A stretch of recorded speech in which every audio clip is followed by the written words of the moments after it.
ദിവസം മനോഹര കാട്ടിലെ വയസ്സനായ സിംഹരാജാവ് കാട്ടിലെ മറ്റു മൃഗങ്ങളെ ഗുഹയിലേക്ക് വിളിച്ചു വരുത്തി. ഞാൻ കുറച്ച് നാളത്തേക്ക് ഇവിടെ കാണില്ല. നിങ്ങളെല്ലാവരും സൂക്ഷിക്കണം. ഒരു കാരണവശാലും കാട് വിട്ടു പോകരുത്. അപകടം പതുങ്ങിയിരിക്കുന്നുണ്ട്. ശരി മഹാരാജാവേ. ശരി മഹാരാജാവേ.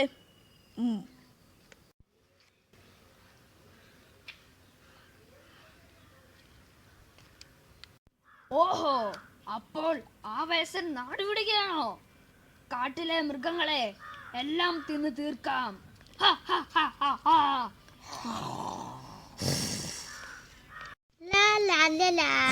അയ്യോ രക്ഷിക്കണേ.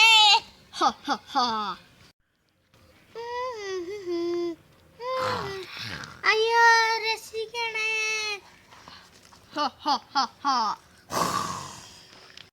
ആ കടുവ നമ്മുടെ കാട്ടിലെ 2 മൃഗങ്ങളെ പിടിച്ചുകൊണ്ടുപോയി. ഇനി നമ്മൾ എന്തു ചെയ്യും? നമുക്കൊന്നും ചെയ്യാൻ പറ്റില്ല. സിംഹരാജാവ് വരുന്നത് വരെ നമുക്ക് കാത്തു നിൽക്കാം. അതെ അതെ, ആനച്ചേട്ടൻ പറഞ്ഞത് ശരിയാ. നമുക്കൊരു സുരക്ഷിതമായ സ്ഥലം കണ്ടെത്തിയിട്ട് അവിടെ തങ്ങാം. ശരിയാ. രാജാവേ രാജാവേ. ഓ, എന്തു പറ്റി? രാജാവേ, ആ ദുഷ്ടനായ കടുവ നമ്മുടെ കാട്ടിലെ 2 മൃഗങ്ങളെ പിടിച്ചുകൊണ്ടുപോയി. ഓഹോ, അപ്പോൾ ഞാൻ പോയപ്പോൾ ഇതൊക്കെയായിരുന്നു സംഭവം. നമുക്കവനെ കാണാൻ പോവാം. ഞാനൊരു പാഠം പഠിപ്പിക്കുന്നുണ്ട്. ശരിയാ ശരിയാ ശരിയാ. കടുവേ, നമുക്കൊരു പന്തയം വെച്ചാലോ? ഈ പന്തയത്തിൽ ജയിക്കുന്ന ആള് ഈ കാട് വരിക്കും, തോൽക്കുന്ന ആള് ഈ കാട് വിട്ട് തന്നെ വെളിയിൽ പോകണം. എന്താ, തയ്യാറാണോ? അതെ, ഞാൻ തയ്യാറാണ്. ഈ വയസ്സിനെ തോൽപ്പിച്ച് എനിക്ക് ഈ കാട് ഭരിക്കാം. എവിടെ വെച്ചാ പന്തയം? അങ്ങ് ദൂരെ ഒരു മാവില്ലേ, ഇന്ന് അങ്ങോട്ട് പോവാം. അവിടെ വെച്ച് പറയാം എന്താണ് പന്തയം. ശരി മഹാരാജാവേ, ഞാൻ എത്തി. എന്താ പന്തയം? ഇതാണ്ട് ഈ കാണുന്ന മാവ് ഉണ്ട്. മാവിൻ്റെ മേളിൽ ഒരു നീല പഴമുണ്ട്.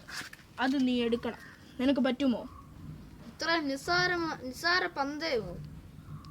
ഞാൻ ഇപ്പൊ എടുത്തു തരാം. എടുത്ത് കാണിക്ക്.